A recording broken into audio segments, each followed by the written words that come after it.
Olá, mulher linda, sábia e que edifica ao lar.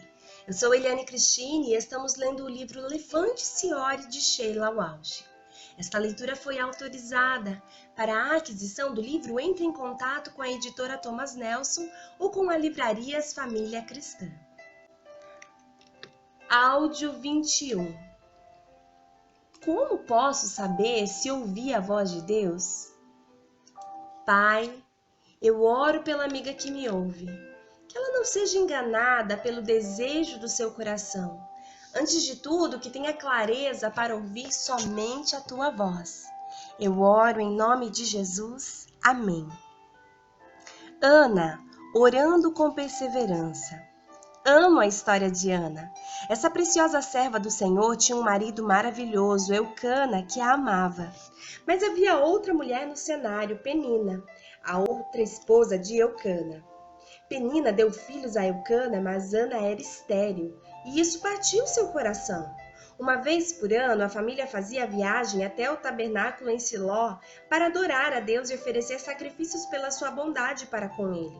Os filhos eram reconhecidos como uma bênção de Deus, e a cada ano Penina tornava a viagem um pesadelo para Ana, ridicularizando-a pelo fato dela não ter filhos. Eucana estava desnorteado por ver Ana tão angustiada. Ele a amava muito e perguntava a ela se o amor dele não bastava. Ana amava o marido, mas ela queria desesperadamente um filho. Durante uma viagem ao tabernáculo, Ana afastou-se sozinha para orar. Ela estava tão perturbada e ferida pela tristeza enquanto orava que o sacerdote Eli pensou que ela estivesse embriagada. Ela lhe disse que não era esse tipo de mulher, mas que estava em verdadeira angústia de alma, pedindo a Deus por um filho. Naqueles dias, antes do nascimento de Cristo, o sacerdote era a conexão direta com Deus. Quando Eli disse a ela para ir em paz, pois o Senhor concederia o seu pedido, Ana recebeu a resposta de Eli como se ela tivesse vindo de Deus.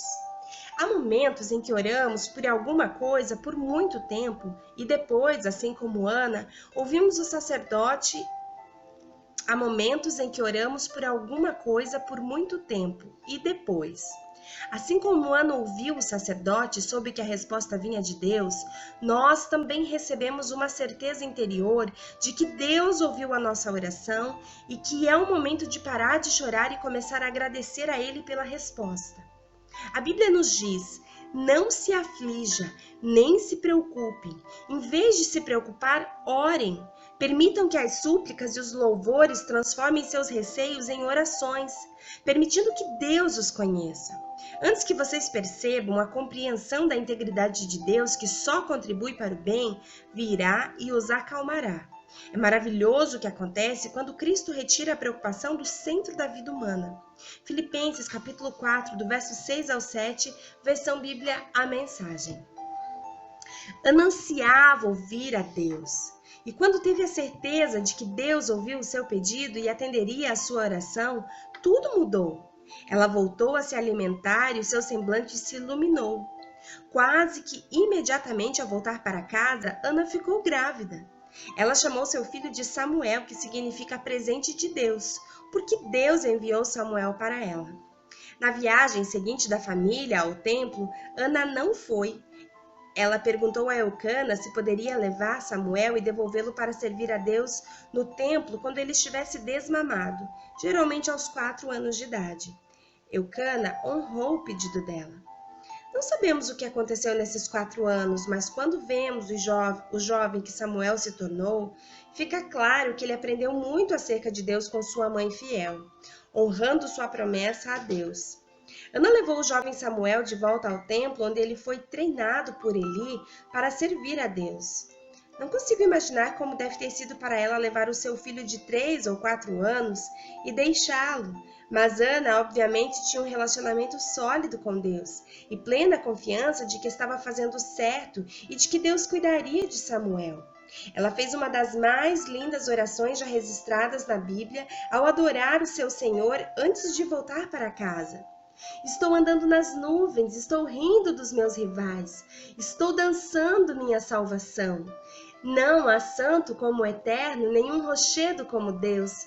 Não falem com arrogância, não saiam de sua boca palavras de orgulho, pois o Eterno conhece todas as coisas, ele mede tudo o que acontece. As armas dos fortes são esmigalhadas, mas os fracos são revigorados. Os mais abastados agora mendigam o pão nas ruas, mas os famintos têm comida em dobro. A mulher estéril está com a casa cheia de filhos, mas a mãe de muitos ficou sem eles. O Eterno traz a morte, o Eterno traz a vida, faz descer a cova e faz ressurgir. O Eterno faz empobrecer e envia riquezas. Ele rebaixa e exalta. Ele põe o pobre de pé outra vez. Anima os esgotados com nova esperança. Restaura na vida deles a dignidade e o respeito, e faz com que tenham um lugar ao sol. 1 Samuel, capítulo 2, do versos 1 a 8, versão Bíblia a Mensagem. Podemos aprender muitas lições com o modo de ser de Ana. Ela era paciente e perseverante em sua vida de oração. Ela continuava se apresentando diante de Deus com seu pedido, e mesmo nos seus momentos de desespero, compartilhava a sua dor com Deus. Ana nunca parou de pedir ou de procurar ouvir. Quando Deus respondeu a sua oração favoravelmente, ela reconheceu de onde vinha a resposta e devolveu a ele. Em uma bela nota de acréscimo à vida de Ana, depois que ela entregou Samuel ao Senhor, deu à luz a mais 3 meninos e 2 meninas.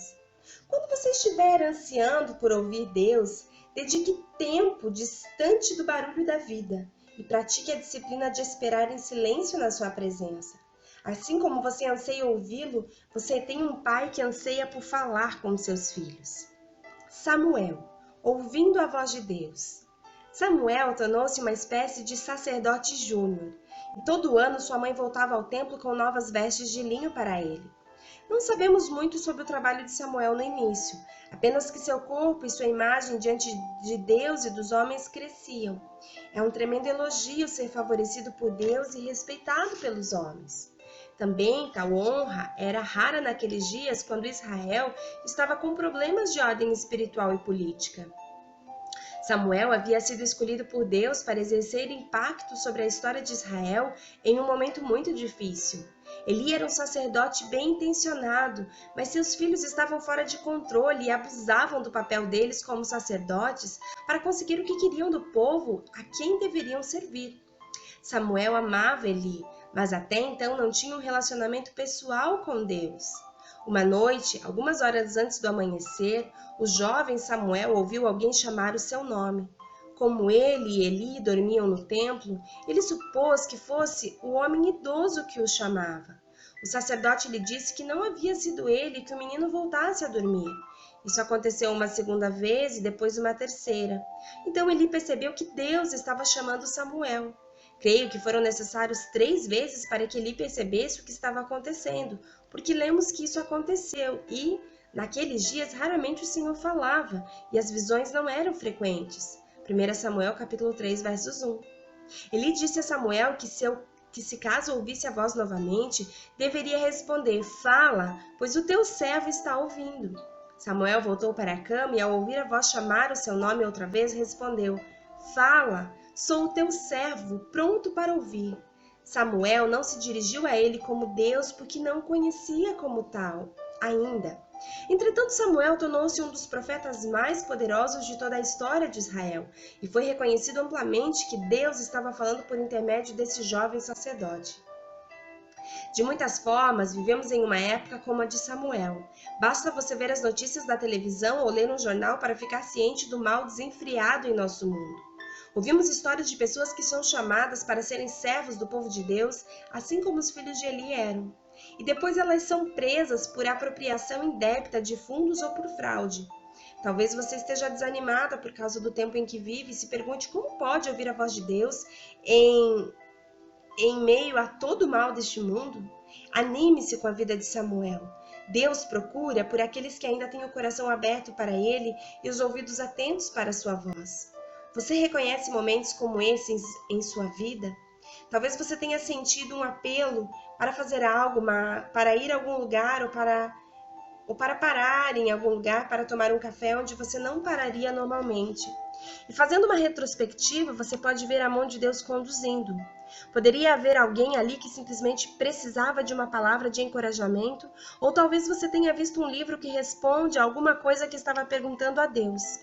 Temos um pai que ama falar com seus filhos, portanto procure ouvir a sua voz mansa e suave. Dias diferentes. Não vivemos nos dias de Samuel ou de Moisés, os dias em que Deus falava somente por intermédio de profetas ou de reis. Vivemos em um tempo em que Ele fala a cada um de seus filhos pela sua palavra, através do Espírito Santo e por meio de conselhos sábios. Sempre que estou na posição de querer ouvir a voz de Deus antes de me mover em uma direção ou outra, faço diversas perguntas a mim mesma. Alguma coisa nessa situação vai contra a palavra de Deus revelada? Uma jovem me disse que deveria deixar seu marido porque estava apaixonada por outra pessoa, mas quando uma reação emocional como essa é levantada diante do fio de prumo da palavra de Deus, vemos que ela está desalinhada com a Escritura. Sinto uma grande urgência e uma pressão para fazer algo imediatamente. Quando sinto uma compulsão de agir rapidamente, espero. Deus é um Deus de ordem e de paz. Aqueles a quem respeito e a quem confio sentem a presença de Deus nessa situação também?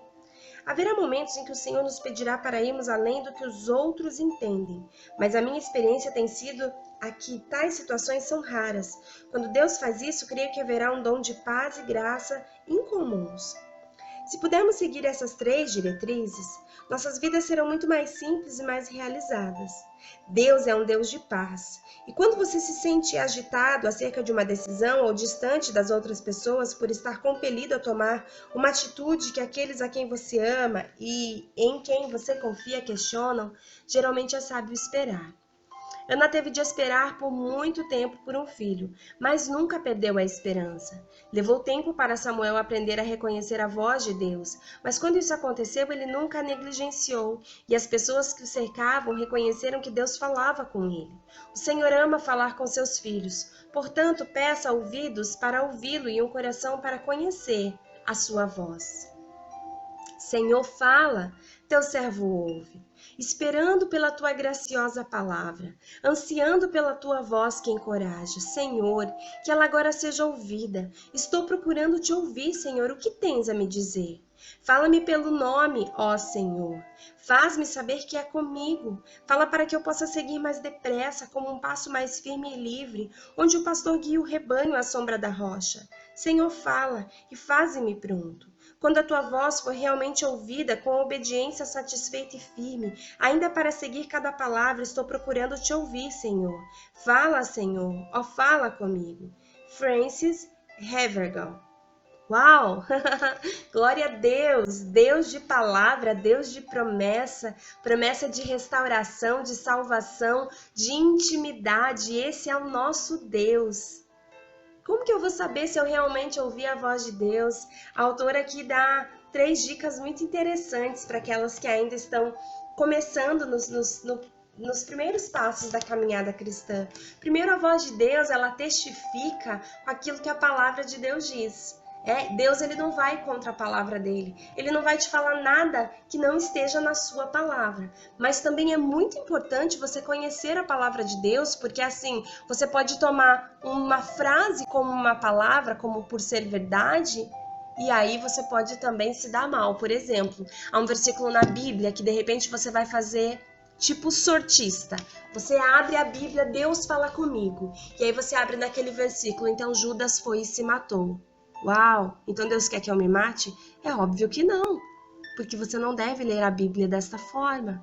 Você deve ler a Bíblia aplicadamente, capítulo por capítulo, versículo por versículo, para ter um entendimento e uma compreensão clara da palavra de Deus.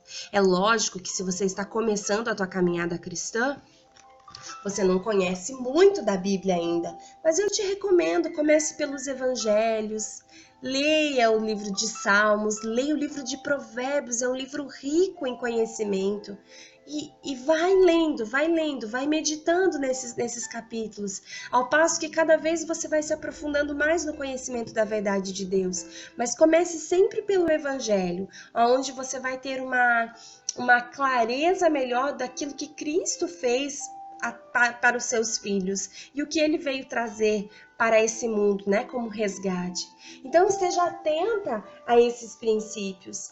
Depois, assim, ela dá um segundo conselho. Puxa, eu tenho que fazer algo urgente, eu tô sentindo uma pressão, emocionalmente eu tenho uma convicção. E aí ela diz assim, opa, antes de eu agir rapidamente eu vou esperar, porque Deus é um Deus de ordem e de paz. Há muitos conselheiros que dizem que no calor da emoção a gente nunca deve tomar uma decisão. Por quê? Porque a gente nem sempre vai tomar uma decisão acertada. Então Deus, ele é um Deus de paz. Se você tem uma decisão para tomar, você não precisa tomá-la imediatamente. Você pode ter segurança no seu coração e confirmação da palavra de Deus para que essa decisão seja tomada. E lembre-se que essa decisão tem que estar respaldada na Bíblia.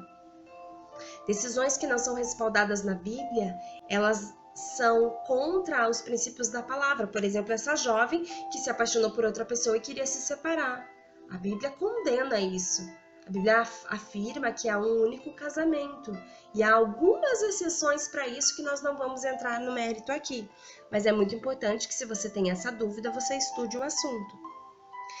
O terceiro conselho que ela passa é que quando Deus ele fala conosco, ele testifica no coração dos nossos familiares, das pessoas que nos são mais próximas. Se ele ainda não testificou, continue orando. Eu vou dar um exemplo de adolescente. Então existia um casal que queria muito namorar, mas os pais deles não concordavam. Então eles foram cada um individualmente até o Senhor e disseram: Pai, se esse relacionamento é para a tua glória, o Senhor vai testificar no coração dos nossos pais. E os nossos pais, então, vão aprovar esse relacionamento. Passou-se um determinado período, eles já estavam da adolescência para entrar na juventude, e os pais, tanto da menina quanto do rapaz, procuraram individualmente cada um dos seus filhos e disseram: nós cremos que esta pessoa foi separada por Deus para a sua vida. E então esse casal que não estava namorando, porque respeitava a obediência aos pais, mas continuavam amigos, se conversaram e entenderam que aquele era o tempo. Então o rapaz foi até a família da moça, pediu ela em namoro e consequentemente apresentou, né, a família, ambos. Começaram ali um relacionamento de namoro debaixo dos princípios da palavra e vieram em pouco tempo a se casar. O que a gente entende com isso? Que quando é a vontade de Deus, tem que haver uma testificação no coração de quem está próximo a nós. Então, se eu tenho algo, o meu marido tem que testificar no coração dele. Se eu sou solteira, os meus pais têm que testificar. Talvez é uma figura de autoridade, talvez no meu trabalho. Sempre testifica. Um grande beijo. Até o nosso próximo áudio. Deus te abençoe.